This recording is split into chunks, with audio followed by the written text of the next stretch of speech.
Income tax ने भी हाल ही में 44,000 से भी ज़्यादा यूजर्स को एसएमएसेस और ईमेल्स भेजे।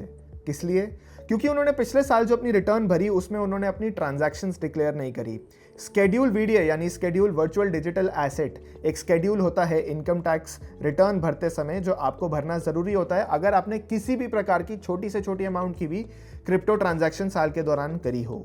ऐसा ही और एक सीरियस प्रोविजन है फॉरेन एसेट्स को लेकर। अगर आप किसी भी प्रकार के फॉरेन एसेट्स होल्ड करते हैं या कोई भी प्रकार की आपकी फॉरेन इनकम है, फॉरेन इनकम से मतलब जैसे मान लीजिए आप फेसबुक में माइक्रोसॉफ्ट के शेयर्स अगर होल्ड करते हैं या बाहर के आप ईटीएफ्स भी होल्ड करते हैं, म्यूचुअल फंड्स भी होल्ड करते हैं, उससे आने वाला कोई भी डिविडेंड या फिर कोई भी कैपिटल गेन्स इनकम होती है आपको वो डिक्लेयर करनी पड़ती है। अगर आप ये रिपोर्ट नहीं करते हैं तो आपके ऊपर 10 लाख रुपए तक की पेनल्टी लग सकती है। और इतना ही नहीं, ब्लैक मनी एक्ट के तहत आपके ऊपर 6 महीने से लेकर 7 साल तक की जेल भी हो सकती है। और ये कोई नामी प्रोविजंस नहीं है, मैं आपको डराने धमकाने के लिए नहीं बोल रहा हूँ।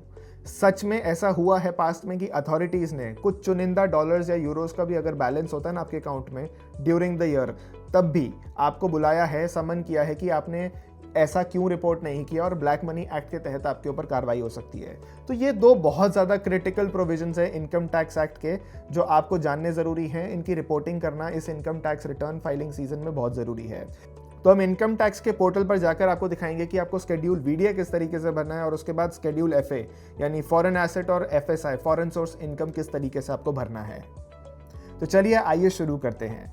सबसे पहले हम जाएंगे incometax.gov.in पर जहां पर हम लॉगिन करेंगे अपने पैन नंबर और पासवर्ड के साथ।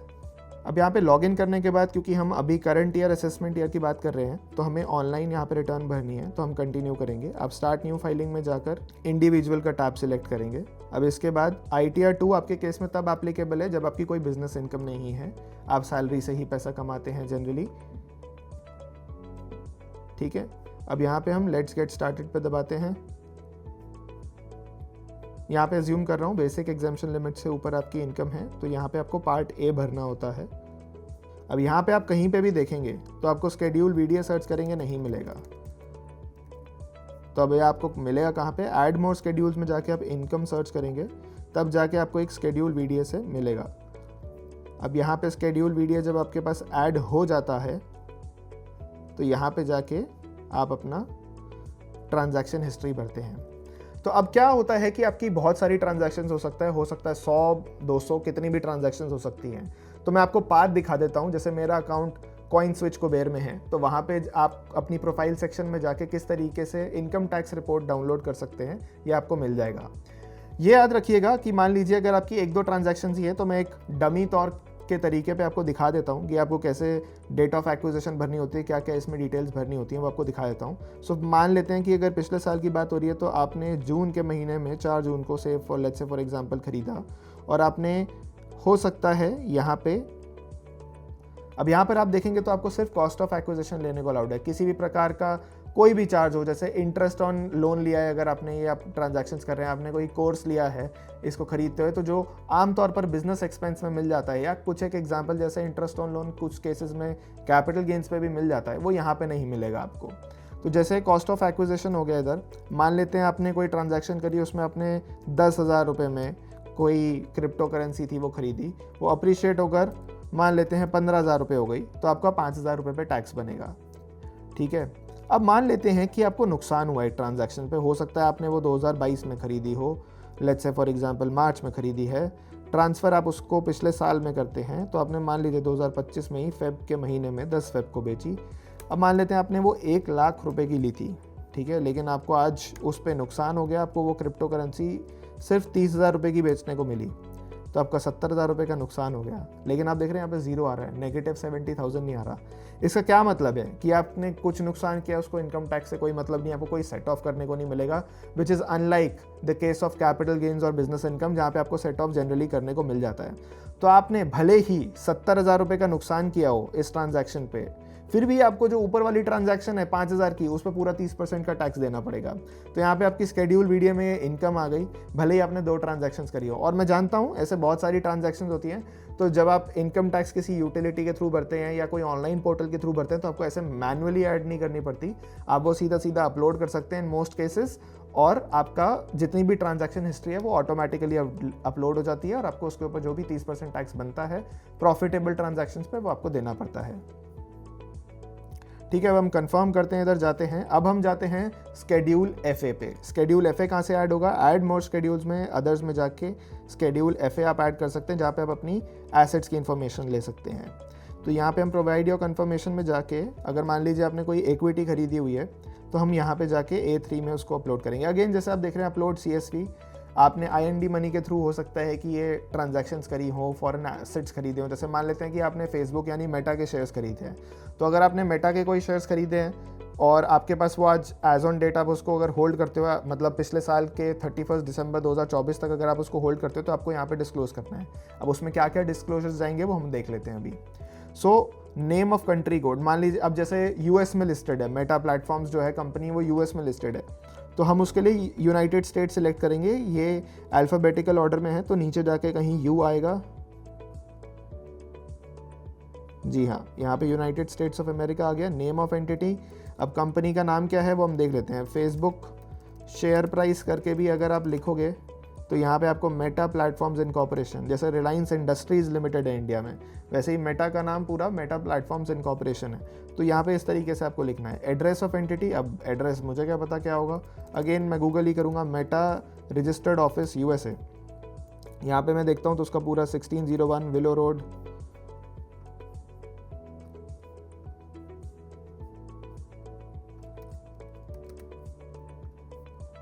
Menlo park, USCA।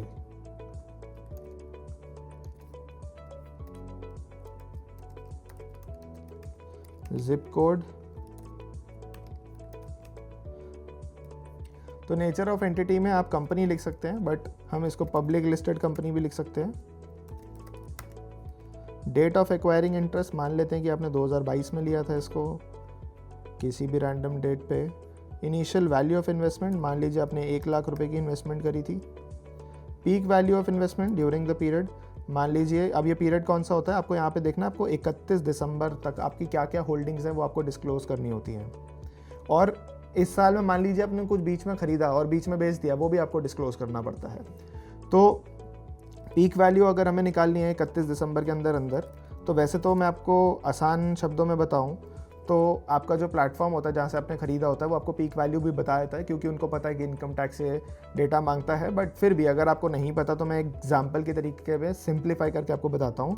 Meta share price, तो अगर आप पिछले 5 साल का प्राइस जाके देखेंगे तो आपको मान लीजिए ये पीक था, मतलब अगर हम 2024 तक की बात करें, नहीं तो 2024 तक का पीक आई थिंक यहीं पे हुआ था, जो ऊपर की तरफ आपको यहाँ पे चार्ट दिख रहा है। So this was something around 623.77 USD। अब इसी को आपको मल्टीप्लाई करना है by the number of shares that you have and that is your peak value. मान लेते हैं कि वो 2.5 लाख रुपए थी और क्लोजिंग बैलेंस आपका था कुछ 2,25,000 रुपये के आसपास। अगर आपको कोई डिविडेंड आया है मान लीजिए 1,000 रुपये का, तो वो आप यहाँ पे 1,000 रुपये भी डाल सकते हैं। अगेन मैं हाइपोथेटिकल एग्जांपल्स ले रहा हूँ।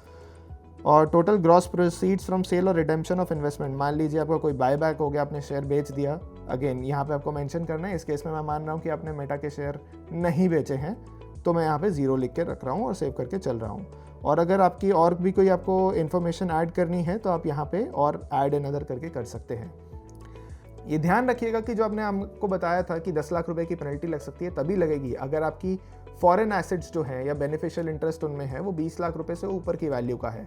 बट ये लिमिट रियल एस्टेट एसेट पे नहीं लगती। अगर आपने 5 लाख रुपए की भी प्रॉपर्टी बाहर होल्ड करके रखी हुई है तो भी अगर आप डिस्क्लोज नहीं करते तो आपके ऊपर ये पेनल्टी लग सकती है ब्लैक मनी एक्ट के अंडर।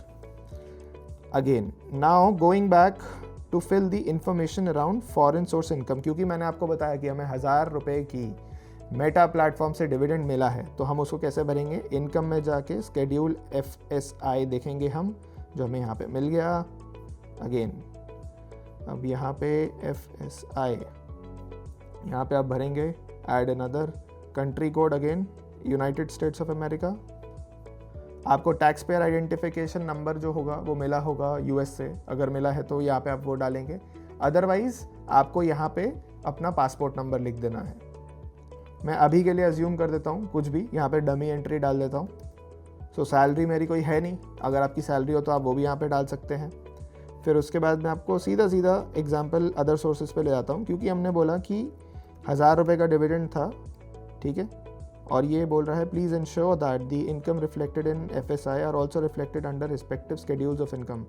तो आपको जो अदर सोर्सेज में है वहाँ पे भी डालना पड़ेगा जो आपका अदर सोर्सेज का शेड्यूल आएगा। यहाँ पे FSI में डालने से आपका काम बन नहीं जाएगा, तो यही वार्निंग दे रहा है आपको इनकम टैक्स पोर्टल। अब यहाँ पे मान लीजिए आपको कोई से 5% का टैक्स है, 20% का टैक्स है, आई डोंट नो, मान लीजिए आपने बाहर अगर 100 रुपये का टैक्स दिया है तो वहाँ पे आप बाहर यहाँ पे लिख सकते हैं। ये यूजुअली आपको क्रेडिट मिल जाता है, इसका तरीका थोड़ा सा कॉम्प्लेक्स होता है निकालने का, बट मान लेते हैं आपको 100 रुपये जो आपने बाहर टैक्स दिया है, US में टैक्स दिया है डिविडेंड पे, वो पूरा आपको वापस मिल जाएगा इंडिया में एज पर सेक्शन 90 and 90 है, तो आप यहाँ पे वो लिख देंगे on such income under normal provisions of India. So again मैं मानता हूँ कि मैं 30% टैक्स स्लैब में हूँ, तो मैं 300 यहाँ पे लिख दूंगा। तो टैक्स रिलीफ अगेन उसने वही कहा कि 100 रुपये आपको मिल जाएगा, ठीक है। तो ये आपका डिविडेंड की रिपोर्टिंग हो गई। मैंने यहाँ पे आपको DIY करना ज़रूर सिखाया, बट इसका ऑब्जेक्टिव यही है कि आपकी अगर कोई फॉरेन एसेट या इनकम है या कोई क्रिप्टो ट्रांजैक्शन आपने करी है, तो आप अपने जो चार्टर्ड अकाउंटेंट हैं या टैक्स एक्सपर्ट हैं जिनके थ्रू आप रिटर्न फाइलिंग कराएं, आप उनको बता सकें। FNO टैक्सेशन के ऊपर या क्रिप्टो टैक्सेशन के ऊपर आपको कोई भी जानकारी चाहिए तो हमने 5 मिनट के अंदर ये प्रोविजंस कवर करे हैं। वीडियो के लिंक्स आपको इधर मिल जाएंगे। सब्सक्राइब नहीं किया आपने अभी तक हमारे चैनल को तो ज़रूर सब्सक्राइब कर लीजिएगा। मिलते हैं अगली वीडियो में। जय हिंद।